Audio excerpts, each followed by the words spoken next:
It's not uncommon when exploring the affluent major cities of Tamriel to find gregarious gentlemen and adventurous ladies seeking out the services of eccentric fortune tellers for a bit of fun or a slight fright. Opening the flap to one of these mystics' tents is an onslaught on the senses. Pungent incense fills the nostrils, and silks of 100 colours glow in the lantern light. By the time the tipsy patrons spy the fortune teller's leering eyes and spindly fingers writhing hypnotically over their crystal ball, they're completely sold on the powerful magics at play. But in reality, these fortune tellers are more performers than they are wizards. If ambiguous statements about one's future, dictated by painted cards and palm readings, truly worked, then these charlatans would be at the Arcane University, honing their talents and exploring the unknown, not telling some drunken sod that he would find love before the new moon. But then again, by its very nature, magic is not so well understood by mortals. The existence of Magicka schools categorizing the various known spells gives the illusion of structure and total understanding. But even Tamriel's best mages cannot hope to ever truly grasp the scope of magic in the mortal realm. No doubt charlatans exist, and they sully the reputation of honest arcane academics. But to ignore the potential of scrying and fortune-telling on Tamriel would be as foolish as declaring yourself an atheist during the Oblivion Crisis. In truth, almost every great story, and almost every great hero to emerge throughout history,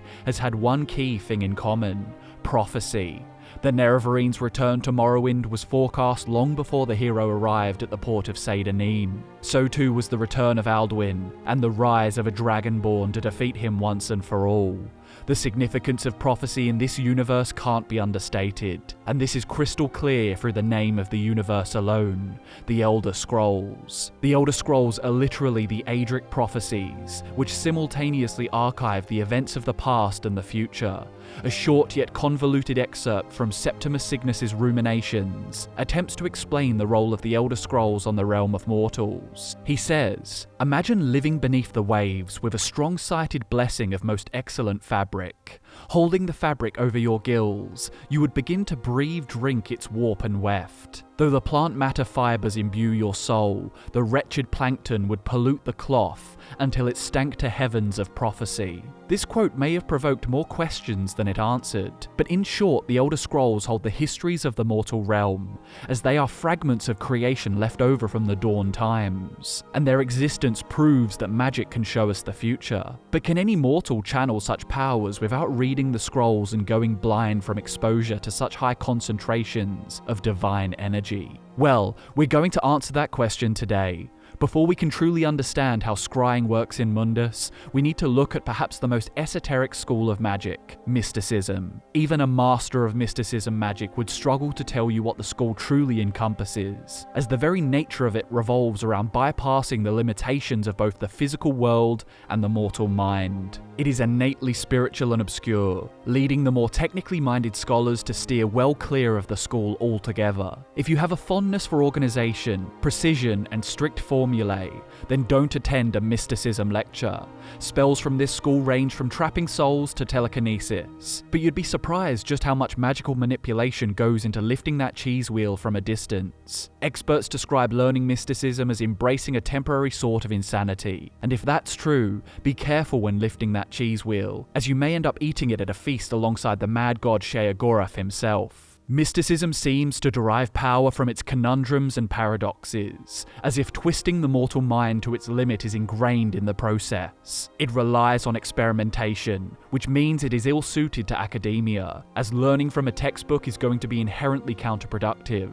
Mysticism mages somehow find dependable patterns within a roiling imbroglio of energy, constantly at odds with the power they're trying to channel. If you haven't guessed already, this school of magic is not the most popular, and it requires a humble, non-competitive mindset, because in the time it would take a master to devise one spell with a consistent trigger and effect, a master of another school could learn dozens of new spells. Rather fittingly, a common theory for the discovery of mysticism is that it came about as the after effects of other spells. In other words, mysticism magic is like the arcane scrap left over from more structured spells. Like cutting shapes from dough, mysticism is the amorphous residue. Though there is no clear evidence of this, just like all speculation on mysticism, to define it is to defeat the purpose of it. This form of magic is as veiled in mystery as the elves who discovered it. To the Psijic monks of Isle Artaeum, mysticism is called the Old Way, and it is intertwined with their religion and their customs. There are layers to understanding all things. The common man looks at an object and fits it into place in his way of thinking. Those skilled in the Old Way, in the way of the Psijic, in mysticism, can see an object and identify it by its proper role. But one more layer is needed to be peeled back to achieve understanding. You must identify the object by its role and its truth and interpret that meaning. In essence, the Old Way is like looking at tools for their purpose, as opposed to what they literally are. Take a chair, for example. A chair doesn't need to be made from a certain material, nor be a certain colour. A chair is a chair because we sit on them. A cup is a cup because we drink from them. But alright, enough of the 200 IQ takes. Sophasil's explanation of the Psijic Order and their way really helps to simplify it. The Psijic Order believe that the spiritual realm, or Aetherius, is always watching the mortal realm, and they worship these spirits as ancestors. Therefore, to mesh in Psijic society, being magically gifted is not enough if you're not capable of embracing the more nebulous, metaphysical aspects of the arcane. Being by the book in some ways is a flaw. Insights into the Psijic way of life are seldom seen by outsiders, but there are sources showing Psijic monks using a large scrying stone or crystal ball. It is alive with a pale arcane aura, and seems to foreshadow Mephalah's scheme to sink the Summerset Isles. This is not the only time the Psijic Order shows a propensity for seeing the future. A Psijic soothsayer named Heliand had been trained as a mystic on the Isle of Artaeum, and he was responsible for seeking out a young Vanus Galerian. Heliand somehow saw the potential of a humble serf's son, and Vanus would go on to found the Mages Guild, becoming one of Tamriel's greatest mages. In the 201st year of the Fourth Era, a representative of the Psijic Order named Nerian visited the last Dragonborn and said, "Hold, mage, and listen well. Know that you have set in motion a chain of events that cannot be stopped. Judgment has not been passed, as you had no way of knowing. Judgment will be passed on your actions to come, and how you deal with the dangers ahead of you. This warning is passed to you because the Psijic Order believes in you. You, mage, and you alone have the potential to prevent disaster. Take great care and know that the Order is watching." And he later goes on to say, "You have done well thus far, but trying times are ahead. It is imperative that you return to your college at once. You will be called on to take swift action, rise to the challenge and discover what you are capable of. You are on the right path, and you will prevail." Everything about these quotes points to the Psijics having the ability to see the future likely through scrying. They refer to a chain of events yet to happen as if they have a strong idea how they will unfold. They seem certain that no others can rise to the task. They say they are watching, and in this context it seems to be said in a literal sense. And finally, they say with confidence that the last Dragonborn will prevail. This also aligns with the way the Elder Scrolls interpret future events. You see, the information revealed about the future by an Elder Scroll is never absolute, and there is always room for embellishment. This much is unavoidable with mortals. But that is why Elder Scrolls are also known as Aedric prophecies. By definition, prophecies are predictions of future events, not guarantees. So it would seem that there is ample evidence for the existence of scrying and future seeing in Mundus, but surely it's not exclusive to the Psijic Order. Yes, the Psijic Order is populated by the best magical minds Summerset, and to an extent Greater Tamriel has ever seen. But I said earlier that mysticism is a spiritual act, one that relies on elements of randomness, experimentation, and even madness. Surely a form of magic this ambiguous would be discovered by others. Well, it's true. Others have shown signs of grasping the elusive school of mysticism, even some unlikely candidates with no formal training. During the time of Oblivion, the notorious Grey Fox is rumoured to have used a scrying stone called Sevilla's Stone to plan his big heist of an Elder Scroll. Then there's the master of mysticism at the Leyawiin Mages Guild, named Degale. She greets the hero of Kvatch by claiming he has a future at the Mages Guild. She talks of fate as well, and gives the hero a palm reading. But these things could be boiled down to a choice of words and common quackery.